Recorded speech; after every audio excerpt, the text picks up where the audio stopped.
piece that's 2 3/4 too short. I'm trying to use up a lot of old material, get it out of the way, so when I move to the home shop, I don't have to take all of this scrap material with me. So we're going to weld this on, we're going to bevel it, clean it, show you how to do that, make it look real nice, sand it, you won't even see the seam. If it doesn't work, well, I just won't put this in the video.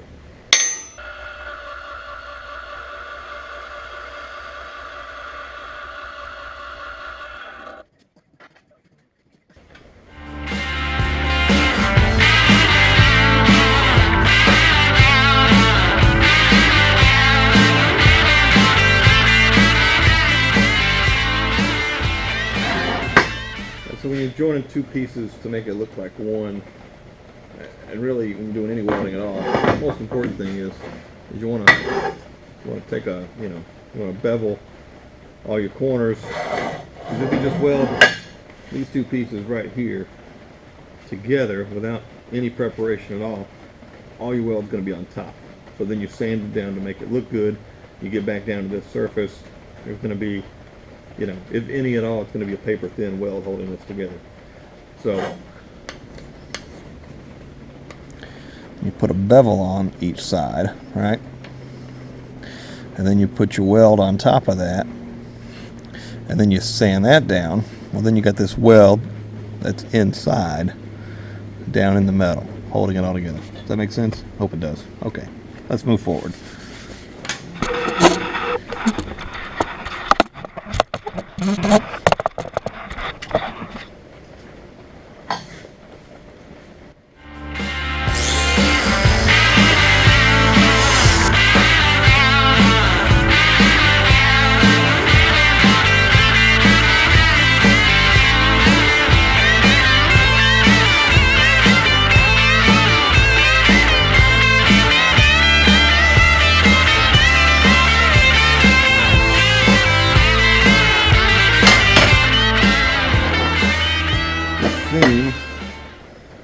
When they make this tubing, it starts flat.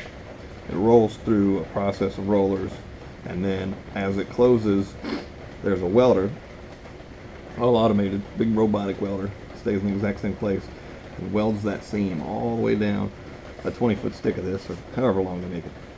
And then right past the weld, there's a big sharp scraper, right? I can't think of the technical name for it, but this thing scrapes off the excess weld on top of the tubing, but it'll leave this, I don't know if you can see it, but it leaves this channel, and it's worse in some pieces than it is in others, but on this one it's pretty bad. And again, I don't know if you can see that on camera, but yeah, you can barely see it anyway, but it definitely comes down. It's definitely going to be noticeable, definitely going to be visible, so we're going to try to turn those both the same way, and then when we build this table, we're going to turn that seam to the inside where it's not seen so much. I mean, if you're looking for it, it's there, but you don't want it on the outside. You don't want it on the front, the face of the thing you're making, so it's showing through the paint, the powder coat. It's going to show up. It's going to look bad. So always turn those in, and looks a little bit more professional. So we're going to clamp both of them to this other piece to hopefully hold them pretty straight, and then we're going to take a square, kind of check, make sure it looks like it's flat. And the other thing I kind of like to do is just look down at, kind of move your head side to side, and as you move, if it's off, you'll see it. It'll pop out at you. But looking down this, it looks pretty clean.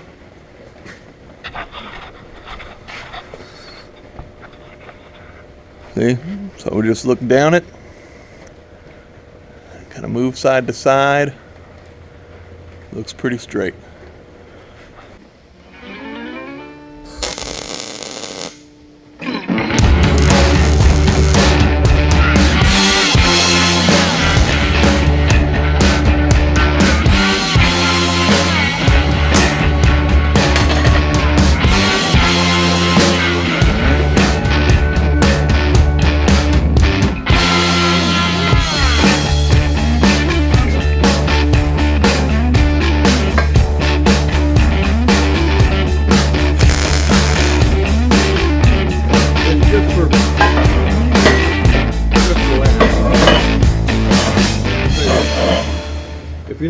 experience with welding and you're trying to make your welds look better, one thing I see on a lot of YouTube videos, people that are mostly wood guys and they're trying to do some metal work, you know, somebody somewhere must have mentioned to you that, oh, you're supposed to weld uphill. Well, sure, if you're building a power plant or something structural where it matters and you have to have all the welds tested. On furniture, stuff in your shop, stuff like this, you know, make it easier for yourself. We'll weld all these downhill, and also what we'll do is we'll weld one here, and then we'll flip it that way so that we're welding down to the last weld we did. Now what this should do, if you do it just right, is you kind of roll right over that edge, and it'll just round that corner for you. So it's less grinding, less stuff you got to worry about. Hope this helps. I'll show you what I'm talking about.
Now you can't even tell. Beautiful.